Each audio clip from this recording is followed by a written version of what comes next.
Los niveles de la pobreza por Javier Briones, Jesús Necul y Constanza Garcés. Hablaremos sobre la pobreza, marginación y desigualdad como tema general, la desigualdad en Chile como tema específico y la pobreza en adultos mayores en Chile será nuestro caso de estudio, guiándonos con la pregunta: ¿por qué los adultos mayores tienden a ser pobres? Según el Programa de las Naciones Unidas para el Desarrollo de Chile, lo definen como las diferencias en dimensiones de la vida social que implican ventajas para unos y desventajas para otros, que se representan como condiciones estructurantes de la vida y que se perciben como injustas en sus orígenes y moralmente ofensivas en sus consecuencias, o también en ambas.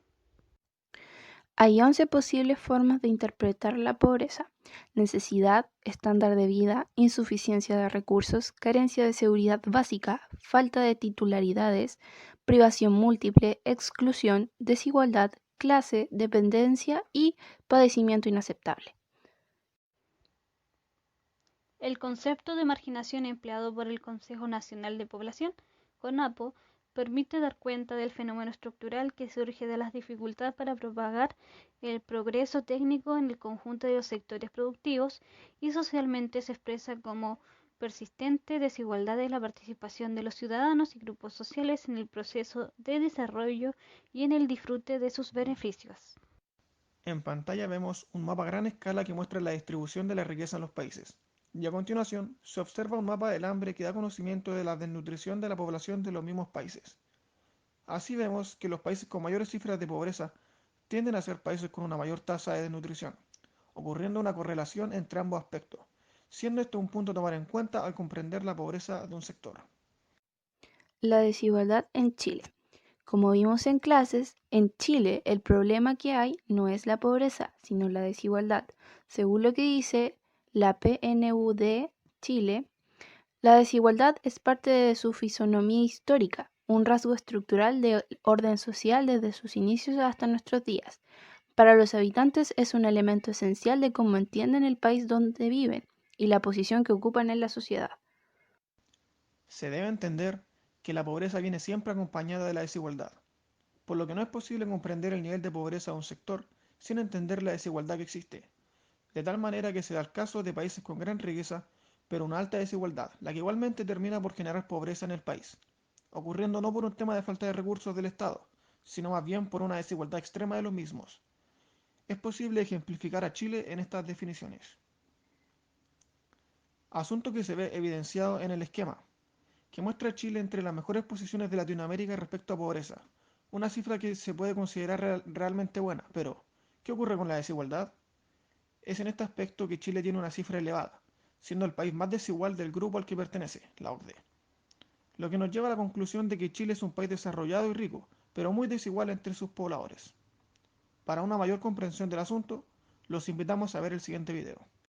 Discusión que viene desde hace años. La vida de Natalia contrasta con la de la mayoría de los trabajadores chilenos. Casi 2/3 tienen solo contrato de palabra o boletea. En este reportaje de Tele 13 de hace 11 años atrás, tampoco fue la primera vez que se habló sobre los salarios de los chilenos. Un 66% gana menos de 405.000 pesos mensuales. En el último año, solo 1/3 recibió un reajuste real y 1 de cada 5 incluso no tuvo ningún tipo de aumento, o sea, tuvo que aguantar la inflación, siendo hoy día más pobre que hace un año. Una deuda gigante en los ingresos de los chilenos. Para el economista Dante Contreras, el alto ingreso per cápita del país esconde una opuesta realidad. Es un ingreso per cápita relativamente alto en el concierto de América Latina, sin duda, sin embargo con una elevada desigualdad de ingresos. Desigualdad que además ha significado que salir de la pobreza para muchas familias ha sido un vaivén. Si bien entre el 7 y 10% de la población registra vivir con el sueldo mínimo, más de un 20% lo hace con cifras muy cercanas a ese monto. Y sin ir más lejos, el día siguiente del aumento del transporte, que fue el puntapié inicial para las manifestaciones, lo corroboramos. En pleno centro de Santiago quisimos hacer el cálculo. ¿Cuáles son nuestros gastos fijos? ¿Nos alcanza el sueldo hasta fin de mes? Andamos al 3 y al 4. La verdad, yo en lo personal llego casi como justito al mes. Agua, luz, cuenta bancaria, instituto. Hay que pagar la comida, hay que pagar el lavado de la ropa, el transporte, no, son muchos servicios, el teléfono que hay que tenerlo para estar conectado para hablar. Arrendáis un tema de 300 lucas, 350 lucas con gastos comunes, más la luz del agua te sube a 400. Autopista, el crédito del vehículo en este caso, benzina, sobre todo benzina, que también te está subiendo casi todas las semanas está subiendo. Y justamente el aumento de los sueldos más bajos en algunas empresas es lo que ha iniciado un llamado primer paso. Yo sé que hay muchos empresarios que sí pueden pagar más. Yo sé que sí hay muchos empresarios que podemos tener menos diferencia entre los que más ganamos y los que menos ganamos en una empresa. Hoy día en Chile el ratio es de 33 veces. Es muy exagerado. Somos uno de los segundos peores países más desiguales de América Latina y del mundo también. Entonces, acortar esas brechas donde efectivamente la cancha esté un poquito más homogénea. El acuerdo 10 por es una invitación a las empresas a reducir la diferencia entre sus sueldos máximos y mínimos a solo 10 veces o fijar un sueldo mínimo de cerca de 600.000 pesos brutos.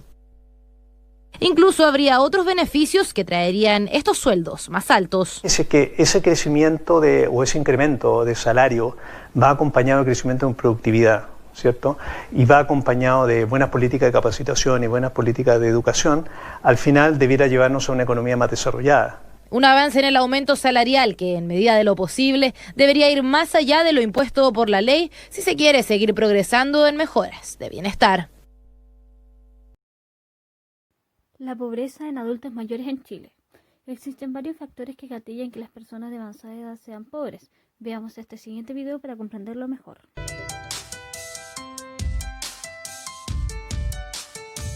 Hoy día sabemos que las pensiones se acercan al 30 o 40% del salario que la persona recibía en su vida activa de trabajo. O sea, no se puede desconocer que una de las principales motivaciones para continuar buscando trabajo incorporado en la fuerza laboral es complementar ingresos. Esa es la razón por la que miles de personas de la tercera edad siguen trabajando después de jubilar. Un tema que se ha tomado la discusión social, política y económica desde que estudios han demostrado que la población está envejeciendo y las personas están viviendo más. En Chile, la actual tabla de mortalidad para calcular la pensión de cada persona incorpora un factor de probabilidad que considera la edad tope de 110 años. Un número bajo, según expertos, en comparación con otros países como Alemania, que llega hasta los 120 años, o Suiza, que incluso considera los 140 años. Cifras que pusieron en alerta a la ciudadanía sobre cómo se calculan las pensiones en nuestro país. Si una persona llega hasta los 110 años, claro, finalmente se va a ir ajustando su pensión para que le quede un poco al final a los 110 años. Pero el grueso de la pensión al momento en que uno se jubila está considerado por la edad promedio, no por la edad máxima a la que puede llegar. Es la edad promedio la clave. Una edad promedio que, según las tablas de cálculo de las pensiones, dice que las mujeres vivirán en promedio hasta los 90 años y los hombres hasta los 85. Números que han generado ruido en instituciones como el Registro Civil, donde consideran que los promedios son muy altos para los datos que tienen. Sacamos un dato desde el año 2016 al 2019, calcular en qué edad se morían las personas, en qué edad se morían las mujeres, por ejemplo, calculamos desde su fecha de nacimiento hasta su fecha de defunción y promedio el rango de los que están en edad de jubilación. Y ahí se calculó que las mujeres viven hasta los 76 años promedio y los varones hasta los 69 años promedio. Pero los promedios no son la única polémica que enfrenta el sistema de pensiones. A raíz del caso de la profesora María Angélica Ojeda, se ha abierto la discusión sobre el retiro voluntario de los ahorros destinados a pensiones. Un proceso que se ha comparado con el de Perú, donde cerca de 280.000 jubilados han retirado casi la totalidad de sus ahorros previsionales desde el 2016. Una posibilidad que genera controversia por el posible uso de esos fondos y porque además ha sido catalogada como una medida populista. No queremos el dinero, como muchas veces se puede malinterpretar, para que cada una de las personas en términos individuales utilice estos fondos que son escuálidos.